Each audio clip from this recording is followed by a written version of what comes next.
ସୁନୈନାର ତା ଜୀବନ ଉପରେ ଯେମିତି ଭରସା ଉଠି ଯାଇଛି।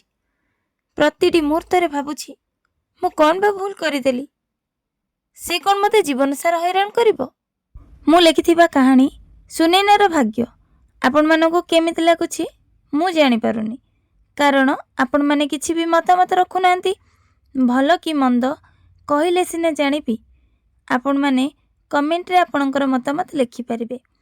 କମେଣ୍ଟ ଦେଲେ ହିଁ ମୋତେ କାହାଣୀ ଲେଖିବାକୁ ଉତ୍ସାହ ମିଳିବ।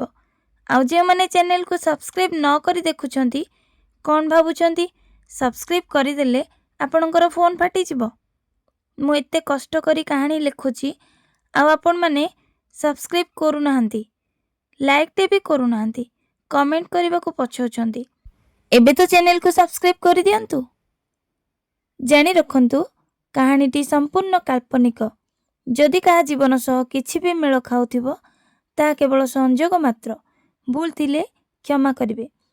ଆଜି ଚାଲନ୍ତୁ ଶୁଣିବା କାହାଣୀର ଚତୁର୍ଥ ଭାଗ। ଏମିତି କେତେ କଥା, କେତେ ଡର ସୁନୈନା ମନରେ ବସା ବାନ୍ଧିଥାଏ। ସୁନୈନାର ବାପା ଓ ମା 2 ଜଣ ଝିଅକୁ ସାନ୍ତ୍ୱନା ଦେଇ କୁହନ୍ତି, ମଣିଷ ଚାହିଁଲେ କାହାର କିଛି ବି କରିପାରିବନି। ରଖେ ହରି ତ ମାରେ କନ୍, ମାରେ ହରି ତ ରଖେ କନ୍। ଭଗବାନ ତୋତେ ରକ୍ଷା କରିଛନ୍ତି। ଛାର ମଣିଷ କାହାର କିଛି ବି କ୍ଷତି କରିପାରିବନି। ଯେତିକି ଦଣ୍ଡ ତୋର ପାଇବାର ଥିଲା ତୁ ପାଇଲୁ।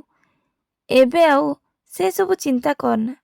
ଭଗବାନଙ୍କ ଉପରେ ଭରସା ରଖ, ସେ ତୋତେ ନିଶ୍ଚୟ ସାହା ହେବେ। ମୋ ମାଟା ପରା, ତୁ ଜମାରୁ ଡରନା। ଆମେ ସବୁବେଳେ ତୋ ପାଖେ ପାଖେ ଅଛୁ। ତୁ ଖାଲି ମନ ଦେଇ ପାଠ ପଢ଼। ସୁନୈନା ଏମିତି କଥା ବାପାଙ୍କ ଠାରୁ ଶୁଣିବା ପରେ ତା ମନରେ ପ୍ରଚୁର ଦମ୍ଭ ଆସିଯାଏ। ଏବେ ସେ କେବଳ ପାଠ ପଢ଼ିବ, ଆଉ କୌଣସି କଥା ମନରେ ଭାବିବନି। କିନ୍ତୁ ବେଳେବେଳେ ତା ପାଦ ଉପରେ ନଜର ପଡ଼ିଗଲେ ଆଖିରେ ଆପେ ଆପେ ଲୁହ ଆସିଯାଏ। କେଡ଼େ ସୁନ୍ଦର ଥିଲା ତାର ପାଦ।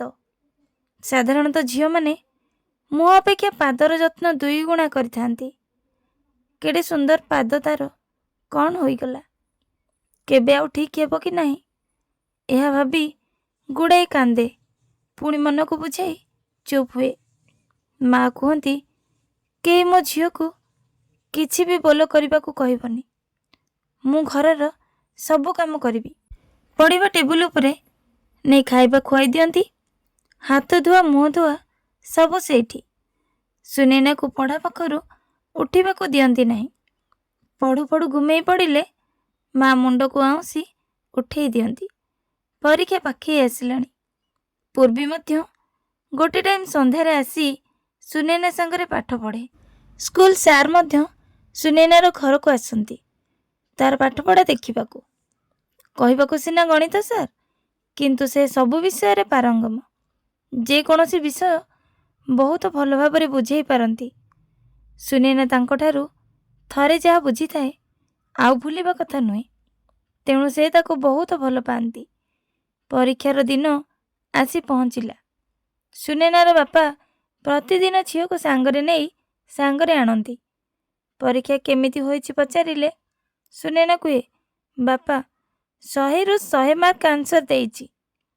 କୋଉଠି ଯଦି ଗୋଟେ ଭୁଲ ଅଜାଣତରେ ହୋଇଯାଇଥିବ, କିନ୍ତୁ ମୋ ଜାଣିବାରେ ମୁଁ କିଛି ଭୁଲ ଲେଖିନି। ଠାକୁରଙ୍କୁ ମୁଣ୍ଡିଆ ମାରୁଥାଏ, ପ୍ରଭୁ ମୋ ଦ୍ୱାରା କିଛି ବି ଭୁଲ ନ ହୋଇଥାଉ। ମୋ ବାପାଙ୍କର ବଡ଼ ଆଶା ମୁଁ ପାଠ ପଢ଼ି ଭଲ ଅଧ୍ୟାପିକାଟିଏ ହୁଅନ୍ତି କି। ଠାକୁରେ ମୋତେ ଏତିକି ଆଶୀର୍ବାଦ କରନ୍ତୁ ମୁଁ ମୋ ବାପାଙ୍କର ସ୍ୱପ୍ନକୁ ପୂରଣ କରିବାରେ ସମର୍ଥ ହୁଏ। ଚାହୁଁ ଚାହୁଁ ପରୀକ୍ଷା ସରିଗଲା। ଏଥର ଜେଜେମା ନାତୁଣୀ ମିଶି ଦୁଃଖ ସୁଖ ହୁଅନ୍ତି। ଜେଜେମା କୁହନ୍ତି, ପାଠପଢ଼ା ତ ସରିଲା, ଏଥର ଘର କାମ ଟିକେ ଟିକେ ଶିଖ। ଭଲ ଘର, ଭଲ ବର ଦେଖି ତୋର ବାହାଘର କରିଦେବା। ସୁନୈନାର କାନ୍ଦ ଦେଖୁଥା। ବାପା ଦେଖିଲ ଜେଜେମା କେମିତି କଥା କହୁଛି। ବାପା ହସି ହସି ପାଟି କରି କୁହନ୍ତି, ମୋର ଗୋଟେ ବୋଲି ଛୁଆ, ତତେ କ'ଣ ବୋଝ ଲାଗୁଛି? ତୁ କାହିଁ ତାକୁ ଏମିତି କହୁଛୁ? ଜେଜେମା କୁହନ୍ତି, ଆରେ ନାଇଁ ରେ, ସେମିତି କାହିଁ ଭାବୁଛୁ? ମୋ ନାତୁଣୀ କ'ଣ ମୋତେ ବୋଝ ଲାଗୁଛି? ମୋର ତ ବଳ ବୟସ ଆଉ ନାହିଁ, ପାଚିଲା ଫଳ, କେତେବେଳେ ଝଡ଼ି ପଡ଼ିବି। ସେଇଥିପାଇଁ କହୁଥିଲି ନାତୁଣୀ ବାହା ହେଲେ ନାତୁଣୀ ଜୋଇଁ ଦେଖିବି। ସୁନେନା କୁହେ, ତୋର ଏଇଲେ କିଛି ହେବନି, ତୁ 100 ବର୍ଷ ବଞ୍ଚିବୁ। କାହିଁ ସେମିତି ଅମଙ୍ଗଳ କଥା କହୁଛୁ କହିଲୁ? ତୁ ପରେ ଆମର ସାହସ। ତୁ ଏମିତି ଭଲରେ ଭଲରେ ବସିଥା, ମୁଁ ଆହୁରି ପାଠ ପଢ଼ିବି, ଚାକିରି କରିବି, ତତେ ମୋ ସାଙ୍ଗରେ ବୁଲେଇ ନେବି। ତାପରେ ଯାଇ ମୋ ଶାଶୁଘର ଯିବା କଥା ବୁଝିବା। ତୁ ପରା ମୋ ସାଙ୍ଗରେ ଯିବୁ, ନହେଲେ ମୋତେ କାମ ସବୁ ଶିଖେଇବ କିଏ? ଗାଁରେ ଗଣ୍ଡାରେ ଚିହ୍ନା ଜଣାରେ କେତେ ଲୋକ କେତେ ପ୍ରସ୍ତାବ କୁହନ୍ତି। ସୁନେନାର ବାପା ସମସ୍ତଙ୍କୁ ମନା କରିଦିଅନ୍ତି।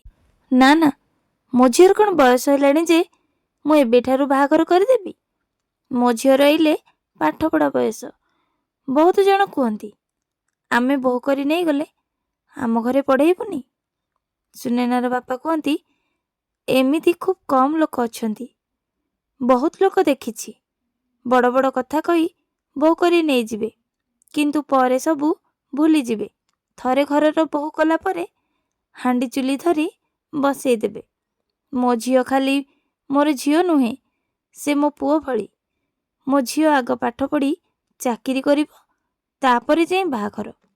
ଚାହୁଁ ଚାହୁଁ 10ମ ପରୀକ୍ଷା ଫଳ ବାହାରିବା ସମୟ ହୋଇଗଲା। ସକାଳୁ ଗାଧୋଇ ପାଧୋଇ ସୁନେନା ମାଙ୍କ ସହ ମନ୍ଦିର ଯାଇ ଭୋଗ କରି ଠାକୁରଙ୍କୁ ମୁଣ୍ଡିଆ ମାରି ଆସିଲା। ଠାକୁରେ ମୋ ଆଶା ପୂରଣ କରିବେ, ମୋତେ ନିରାଶ କରିବେନି। ମୋ ବାପା ମା ଏବଂ ସାର୍ଙ୍କର ସମ୍ମାନ ରକ୍ଷା କରିବେ। ସୁନେନାର ମା ଦୀପଟିଏ ଜାଳି ମୁଣ୍ଡିଆ ମାରି ଆସିଲେ। ଏପଟେ ସୁନେନାର ବାପା ସକାଳୁ ସକାଳୁ ଯାଇ ଗଣିତ ସାର୍ଙ୍କ ଘରେ ହାଜର। ସାର୍, ଆଜି ପରା 10ମ ପରୀକ୍ଷା ଫଳ ବାହାରିବ, ମୁଁ ଆପଣଙ୍କ ଠାରୁ ଶୁଣିବି ବୋଲି ଧାଇଁ ଆସିଛି। ସାର୍ କହିଲେ, ବ୍ୟସ୍ତ କାହିଁକି? ସୁନେନାର ଭଲ ନମ୍ବର ଆସିବ, ତାକୁ ସାଙ୍ଗରେ ଆଣିଲେନି? ସୁନେନାର ବାପା କହିଲେ, ସେ କ'ଣ ଆଜି ଘରୁ ବାହାରିବ? ସେ ତା ମା ସାଙ୍ଗରେ ମନ୍ଦିର ଯାଇଥିଲା। ମନ୍ଦିରରୁ ଆସିକି ଘରେ ମୁହଁ ମାଡ଼ି ଶୋଇଛି। କାହାଣୀ ଏବେ ସରିନାହିଁ, ଆହୁରି ଆଗକୁ ଅଛି। ଖାଲି ଆପଣମାନଙ୍କର ସହଯୋଗ ଆବଶ୍ୟକ। ଯଦି ଭିଡ଼ିଓଟି ଆପଣମାନଙ୍କୁ ଭଲ ଲାଗିଥାଏ ଗୋଟେ ଲାଇକ୍ ନିଶ୍ଚୟ କରନ୍ତୁ। ପ୍ରିୟଜନମାନଙ୍କୁ ସେୟାର କରିଦିଅନ୍ତୁ। ଚ୍ୟାନେଲରେ ନୂଆ ଅଛନ୍ତି, ଚ୍ୟାନେଲକୁ ସବସ୍କ୍ରାଇବ୍ କରିନିଅନ୍ତୁ। ଜୟ ଜଗନ୍ନାଥ, ଜୟ ଜଗନ୍ନାଥ।